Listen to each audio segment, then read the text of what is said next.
Bismillahirrahmanirrahim. Assalamualaikum warahmatullahi wabarakatuh.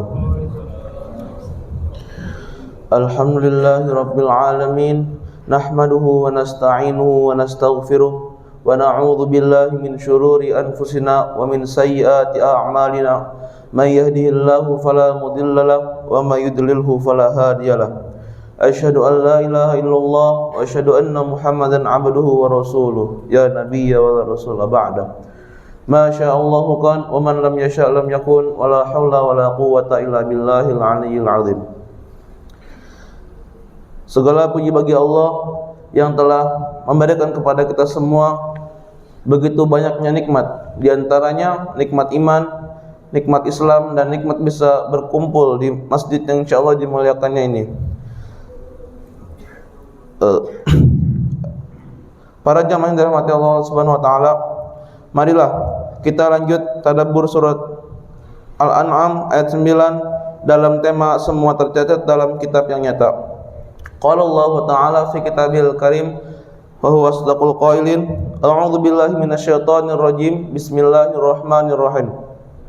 Wa 'indahu mafatihul ghaibi la ya'lamuha illa hu wa ya'lamu ma fil barri wal bahr wa ma tasqutu min waraqatin illa ya'lamuha wa la habbatin fi dhulumatil ard wa la ratbin wa la yabisin illa fi kitabim mubin.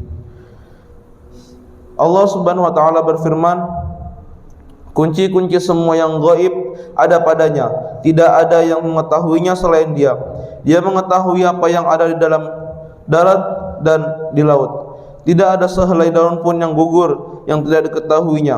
Tidak ada sebutir biji pun dalam kegelapan bumi, dan tidak pula suatu yang basah atau yang kering, melainkan tertulis dalam kitab yang nyata, yaitu Lauhul Mahfuz.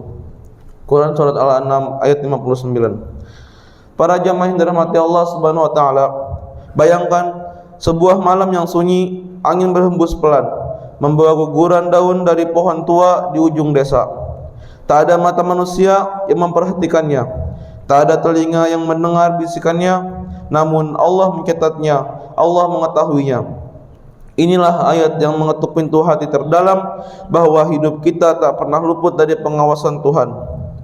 Setiap detak jantung, setiap resah di dalam dada, bahkan air mata yang jatuh dalam gelap yang tak diketahui siapa-siapa, semuanya hadir dalam ilmunya yang sempurna. Tidak sehelai daun pun yang gugur. Jika daun yang tak berwarna saja diperhatikan olehnya, bagaimana mungkin jiwa kita yang sedang berjuang tak dilihat oleh Sang Pencipta? Iman adalah pelita dalam gulita. Ia bukan sekedar pengakuan di lisan, tapi kesadaran dalam setiap tarikan napas bahwa kita hidup dalam pengawasan ilahi. Maka biarkan ayat ini menjadi cermin. Adakah kita hidup dengan akhlak yang selaras dengan iman? Adakah kita menjaga hati dan lidah sebagaimana Allah menjaga kita? Semua tertulis di dalam kitab yang nyata. Tidak ada amal yang sia-sia. Setiap kebaikan kecil, setiap niat yang tulus, setiap upaya yang memperbaiki akhlak dan yang menahan diri dari marah, dengki dan angkuh, semuanya tercatat rapi di Lauhul Mahfuz. Maka para jamaah, kuatkan jiwa kita, jangan gentar berjalan lurus walaupun di jalan lurus itu terdapat kesunyian, karena ada catatan langit yang tak pernah lalai, yang tak pernah luput, dan ada Tuhan yang tak pernah tidur. Para jamaah yang dirahmati Allah Subhanahu wa taala, akhlak mulia lahir dari hati yang merasa diawasi. Jika yang kuat lahir dari keyakinan bahwa kita tak pernah sendiri, dan iman sejati tumbuh dari kesadaran bahwa semua yang tersembunyi dalam diri kita Allah telah lebih dahulu mengetahuinya. Maka dari itu, dalam kehidupan yang penuh teka-teki ini, jadilah pribadi yang kokoh imannya, luhur akhlaknya, dan teduh jiwanya, karena Tuhan yang tahu rahasia semesta juga tahu betapa besar niat baik yang kau pendam dalam diam. Ya Allah, tanamkan dalam hati kami keimanan dan tawakal yang kuat.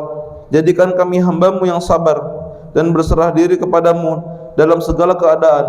Amin amin ya rabbal alamin.